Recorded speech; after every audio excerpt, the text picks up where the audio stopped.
think you like football? John Madden doesn't just like football.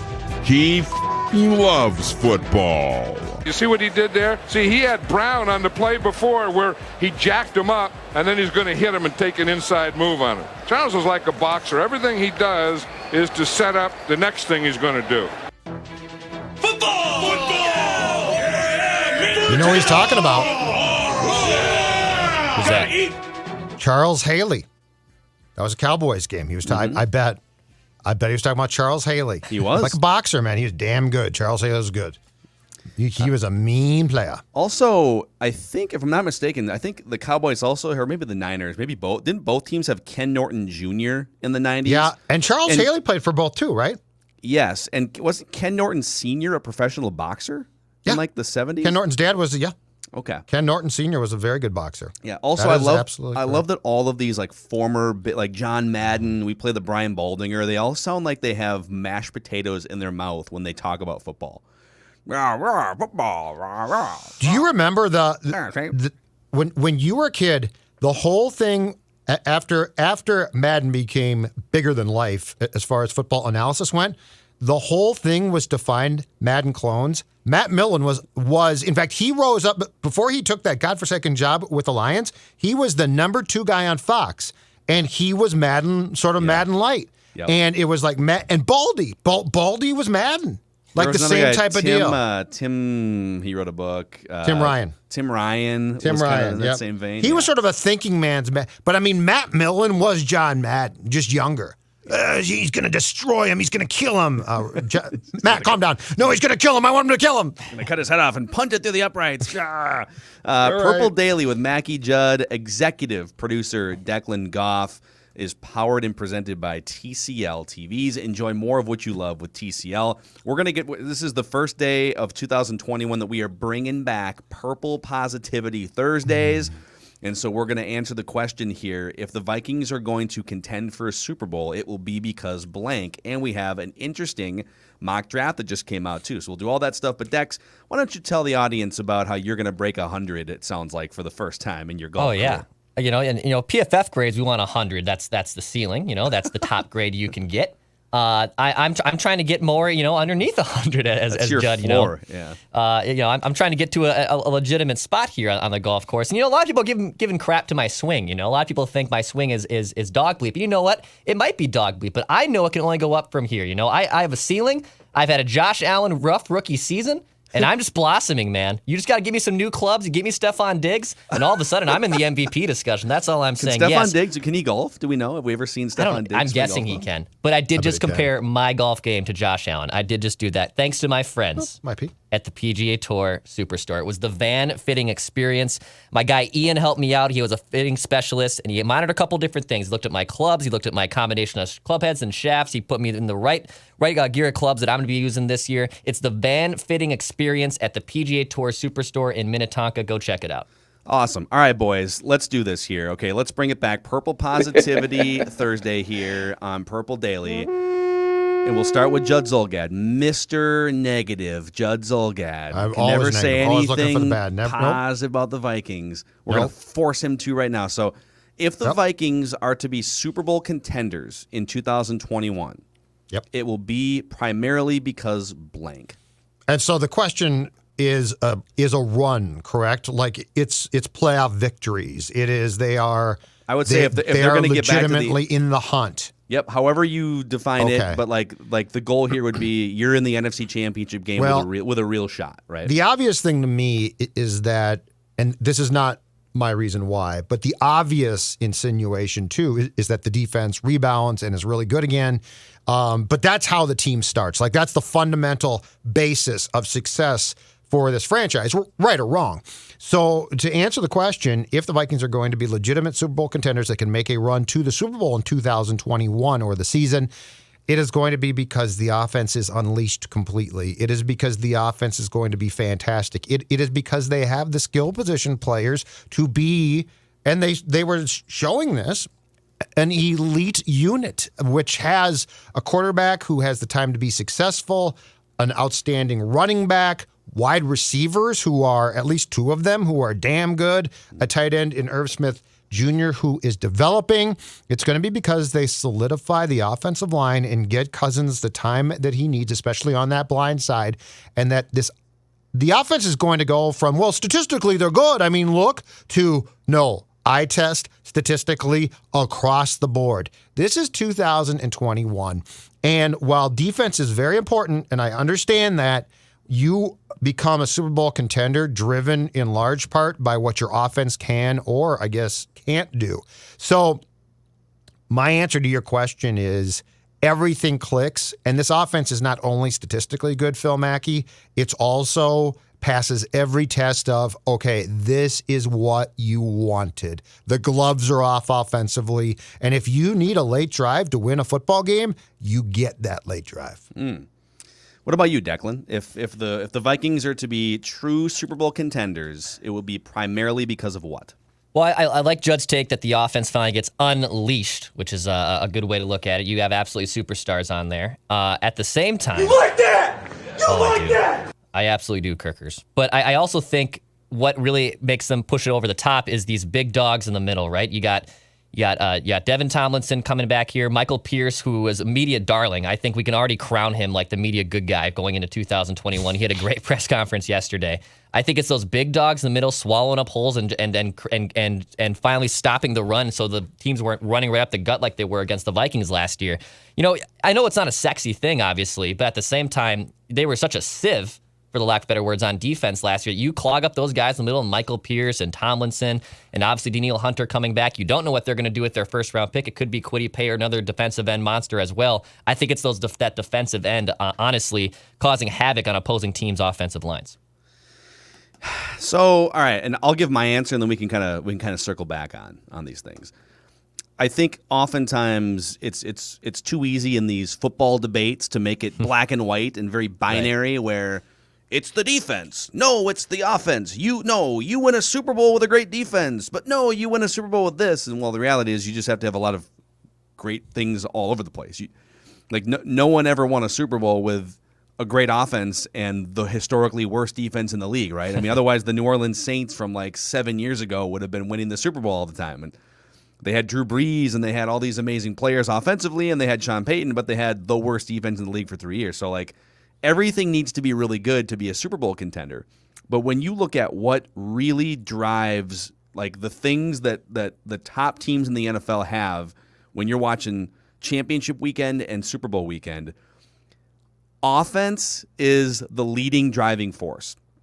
Doesn't mean that you ignore defense, but to me, to fill in the blank, if the Vikings are going to be true Super Bowl contenders this year, I agree with Judd. I think the primary reason will be that their offense goes from good to great somehow. I don't know how that happens yet because I don't know who their left tackle and left guard are, and we can get into that again in a second. But if you look last year, for instance, at the teams, and just to back up a step, I think if the Vikings are going to be true Super Bowl contenders, I think you get out of this mindset of like 9, 10, 11 wins for a second. You need like 13 regular season wins, and that was with the old schedule. It might be 14 now if you want that bye and you want to guarantee yourself a home game or two in the playoffs. I think if you're going to reverse engineer this from Vikings knocking on the door to the Super Bowl, to me it's not wild card and like 3 road playoff wins in the playoffs. I don't think that's I don't think that's setting yourself up for Super Bowl contention. You have to dominate the regular season and a tough schedule and win like 13 games, maybe give yourself a bye, and at the very least play a home playoff game or two.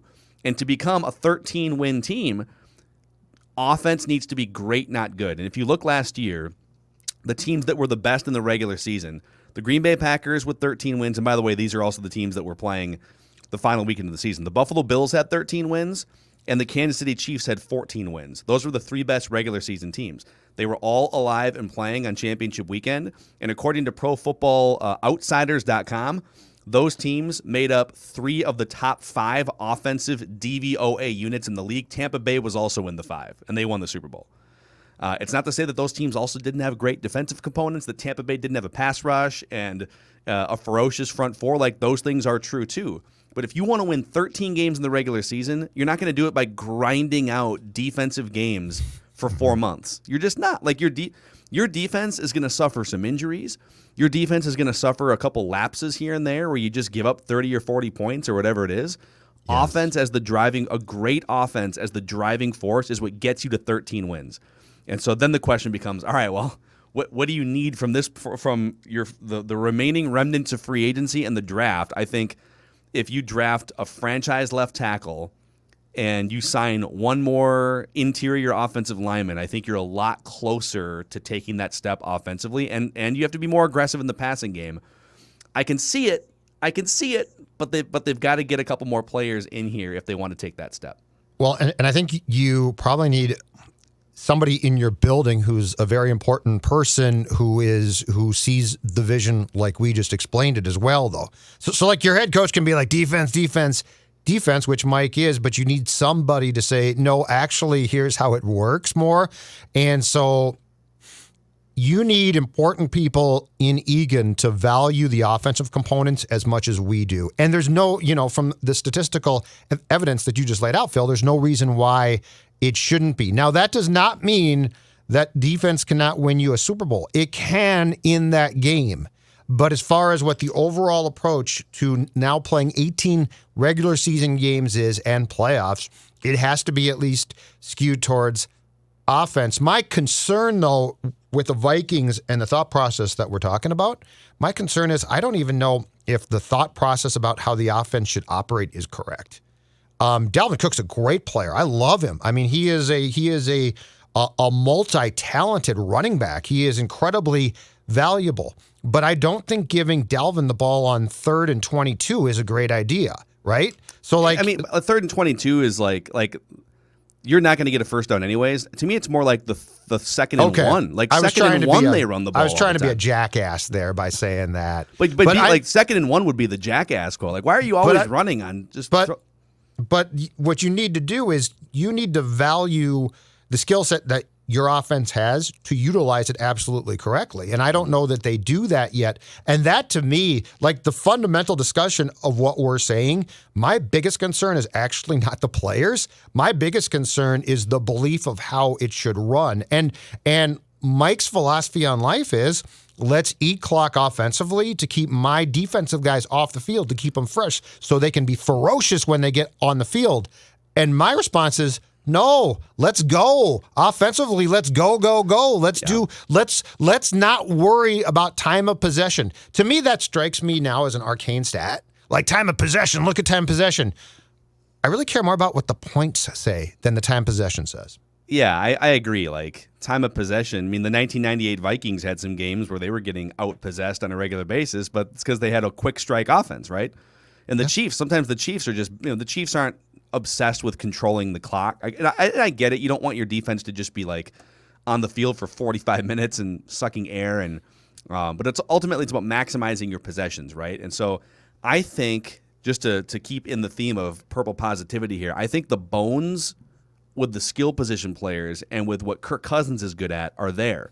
Mm-hmm. You've got the threat of Dalvin Cook. You've got two of the best wide receivers in the NFL. And you've got, by the way, you got a couple emerging tight ends as pass catchers too. Let's combine them as one and call them Irv Gronklin.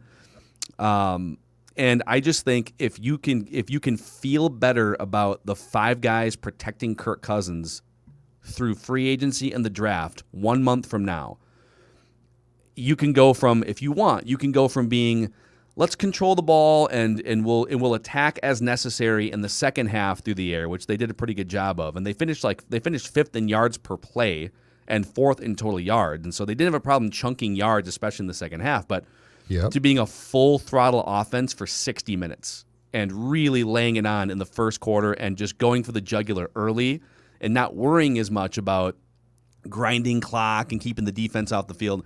The top priority of offense should not be give the defense a breather. The top priority of offense should be get up 21-3 on your opponent and just stick it to them when you've got the weapons that the Vikings have. And they do. Like they've got great weapons. They should not be afraid to use them early and often in 2021. And that's the most important thing, because post-Moss, we saw a at times receiving core that was brutal, absolutely awful. Well, we've got or Roma Shadu. He's terrible. We've got Michael Jenkins. He was great 5 years ago. If you think about the guys that after Randy left that we saw here, right, in that time period, and it was not good. You look at your top two guys now, they're outstanding. Like, you've got receivers that are outstanding, and you've got a rookie, or now going into his second year, and Justin Jefferson, who is an absolute, I think, probably star player. Use that. You've got the ability to quick strike go, and that's going to mean that Kirk's going to have to make some throws that he probably does not love making, but I think he's capable. In purple positivity fashion, I'll give him credit. I think Kirk's capable of making throws that scare Kirk, but you got at times to pull the trigger on those throws.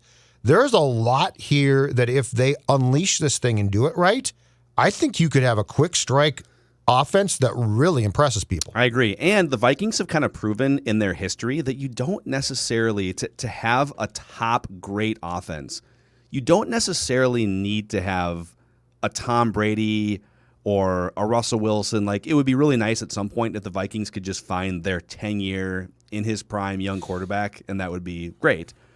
But 1998, Randall Cunningham was at the back end of his career, and he was out of the league for a couple of years, and he was a backup by that point. He was not the same Randall Cunningham from 8 years ago. But the system around him and the weapons around him were so ridiculous that he just had to sit in the car and hit the gas pedal, and it was like, whoa, Ferrari, this is amazing. Yeah. Yep. The Vikings in 2000 had a great offense, and that was rookie or second year, but he hadn't played yet. First year Dante played. Culpepper, right? Yep. And all right, Dante, you got ridiculous weapons. You got a Hall of Famer up front in Randall McDaniel. You just don't crash it, right? Mm-hmm. So, Kirk is not on that top level, but I still think they've got so much around him, and if they can just, like I said, if they can add a franchise left side of the offensive line player in the draft here, I don't think you should be afraid to just see what Kirk can do. If you let Kirk cook, yes. What's the worst that can happen in 2021? Well, then you hit the reset button, right? But the most important thing to doing that is this. I'm not advocating for Kirk to throw stupid passes and get picked off, okay? Just to be clear. But you're going to have to allow him the latitude to make throws that he doesn't necessarily feel comfortable making, with the threat that they might be picked off, but if they're not, they're going to be big plays. Like, that's the whole thing. I feel like Kirk, in fact, I'm going to defend Kirk, damn it. I feel like Kirk is under... You like that? You like that? I feel like Kirk is under pressure from the head coach at times to be like, oh boy, if you make the, oh no. Now, he's not going to be benched, but I do think that there's pushback, and that the goal is keep my defense off the field, limit your mistakes. And again, I'm not saying a repeat of that Falcons game, because that was terrible, okay?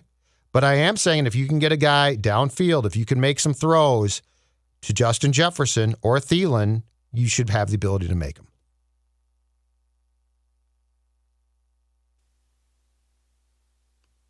He froze up. The take was so good. Mm-hmm. Take was so good. It froze him. Phil Mackey. I kept going. I could tell he was frozen, but I just kept going. Right.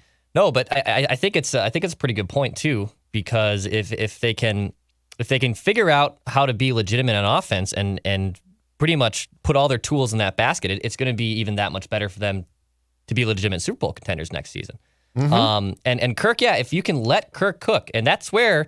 If one of these tackles falls and Slater, or I don't think they'll have the resources to trade up to get Penei Sewell necessarily, but if they got the right tackle here, then it's going, then you have the resource. Like that's the whole thing. It's the big missing key. You're at the point now, too, where you might as well give Cousins the ability to show what he can do. And to do that, I've sensed that the pressure has to be off Kirk. So if Kirk throws a deep pass for Jefferson and it gets picked, it gets picked. It's like a punt.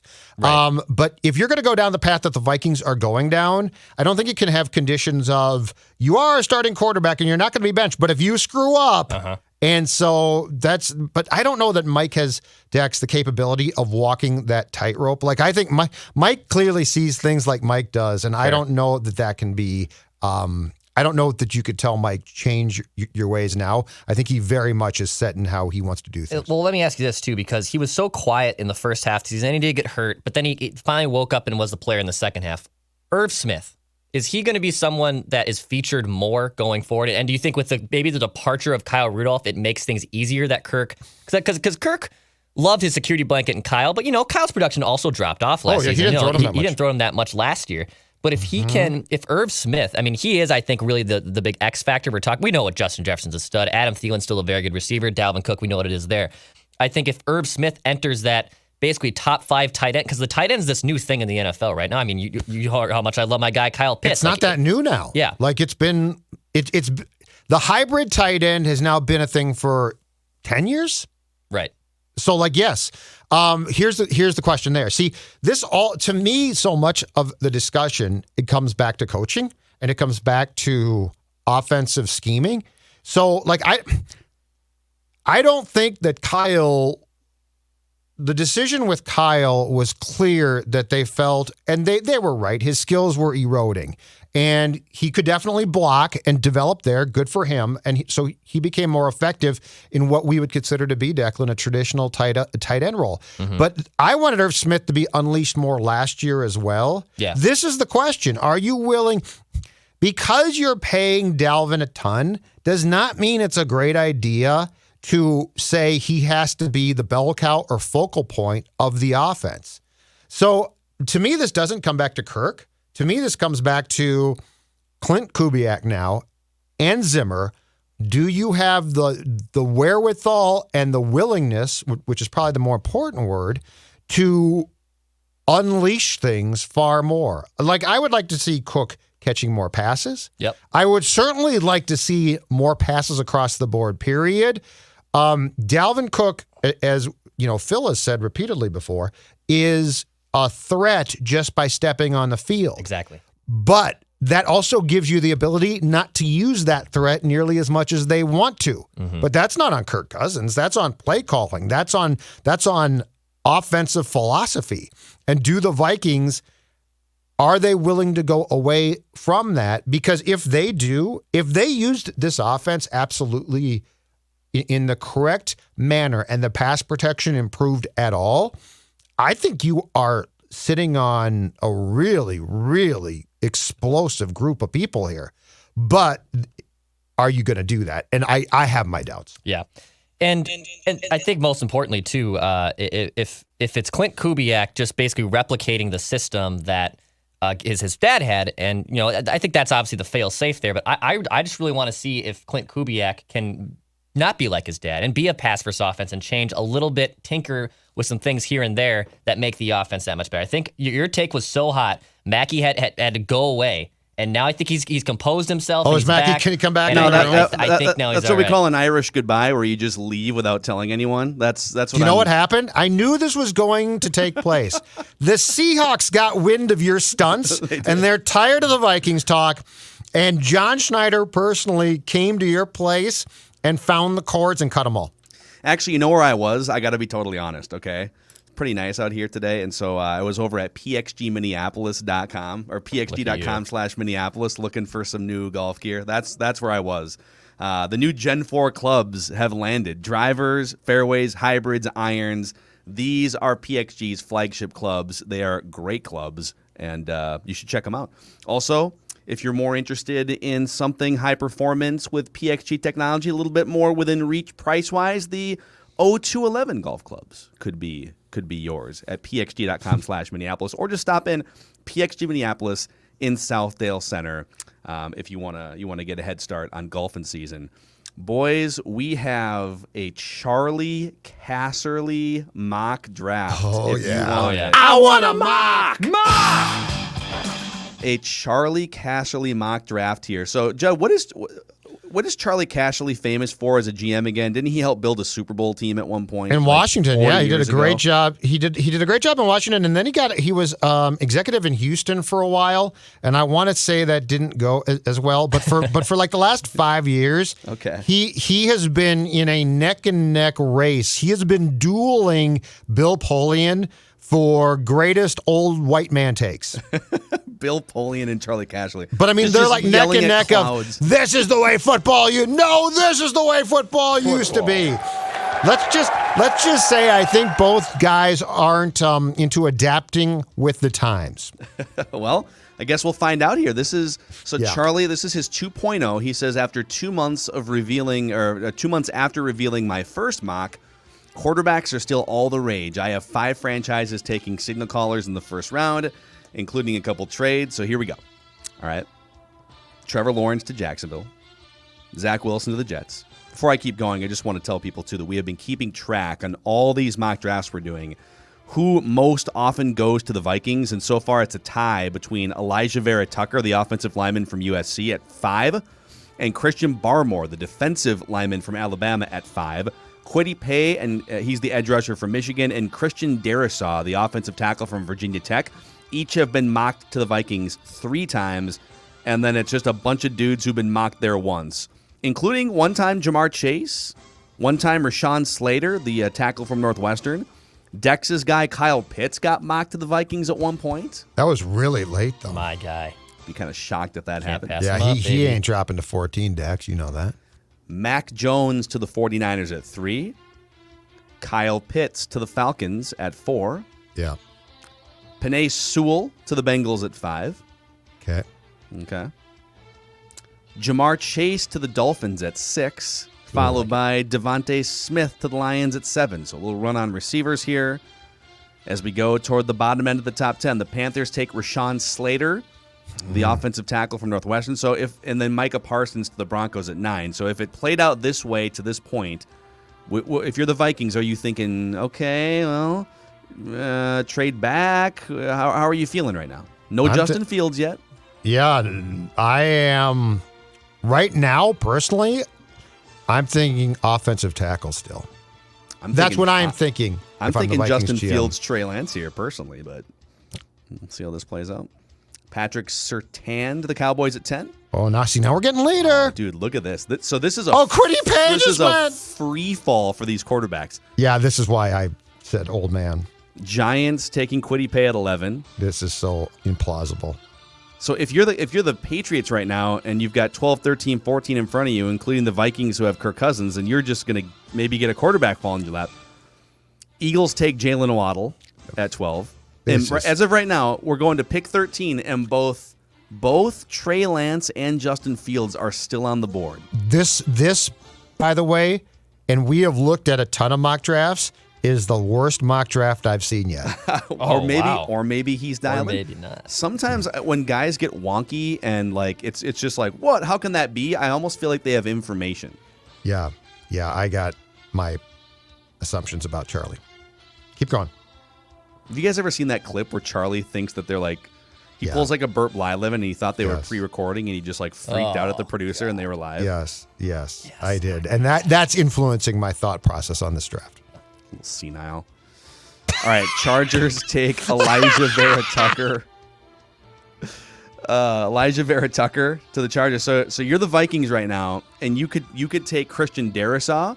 Yeah. You could take Trey Lance. You could take Justin Fields, or you could trade back. Well, what are you looking to do here? Well, wait. What is Judd Zulgad of the Vikings looking to do? I mean, I'm going to take Justin Fields personally. Me too. That's what I'm going to do. I think the Vikings would trade back right now. What about Declan? What if Rick Spielman keeled over and they're like, this is our chance to hire Declan? You're running the draft. Executive producer. Again, the Vince McMahon. Oh, my God. I'm in the back of the chair right now, just falling backwards. I'm trading back. Right now.